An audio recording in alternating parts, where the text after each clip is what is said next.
If you ever wondered what it was like to camp in a Florida state park, this video is for you because we just stayed in a cabin at Fanning Springs State Park. This cabin is $100 per night, but there is a 2-night minimum, and with taxes and fees, it came out to $240 for 2 nights. Honestly, we were super lucky that we were even able to rent this cabin because we just happened to stumble upon it day of, and there were 2 nights available. And when we spoke to the rangers, they told us that it is pretty much booked solid through the end of the year. So this is definitely something you want to book in advance. As you can see, the area in the back is incredible. There's a fire pit, charcoal grill, and picnic table, and inside the screened patio there's another picnic table, a swinging bench, and multiple rocking chairs. We loved that the patio was screened in because we were able to eat outside without bugs getting on us, and trust me, there are definitely bugs out there. When we got in the cabin, I was pleasantly surprised. There was only one photo of the cabin online and a very vague description, so we really had no idea what to expect. But look at the size of this place. The living room had 2 couches, a 4-person table, more seating at the bar area of the kitchen, and it was a fully stocked kitchen. I mean, every single utensil, bowl, plate, spoon, cup, everything that you can think of was included. The first room had 2 twin beds, and something that I loved was that the blanket, sheets, and pillowcases were all freshly washed and in a bag, so we know that they were brand new. The second bedroom had a queen bed, and same thing, sheets, pillowcases, blanket, all freshly washed and in a bag on the bed. Both of the rooms were actually a pretty good size, and they also both had closets.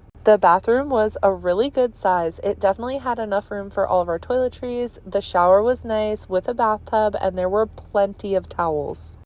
And if you thought camping in a cabin in the middle of the woods in a Florida state park couldn't get any better, you're wrong, because this park has a natural spring. Fanning Springs is right off of the Suwannee River, and the water is 72 degrees year-round, so it is definitely chilly, but it feels amazing once you get used to it. I hear there are occasionally manatees spotted, but when that happens, they close off the water so nobody can get in the spring. And you don't have to stay in a cabin to come here. If you want to just swim, it's only $6 for a vehicle up to 8 people. There are a couple ramps and stairs that you can walk down into the water, and it's about 3 feet deep around the edges and this main area of the spring. It does get deeper as you walk towards the center, and there is a back area that's super deep. I'll show you that in a second. The water is crystal clear. It is definitely one of the clearest springs we've been to. Sometimes when you go to springs, they look super clear from above, but once you get in the water, you can see that they're kind of mixed up and silty. But that is not the case at Fanning Springs. This is the deep area I just mentioned. Honestly, you can't even tell in this video how deep it is. If I were to guess, it's probably like 20 feet deep.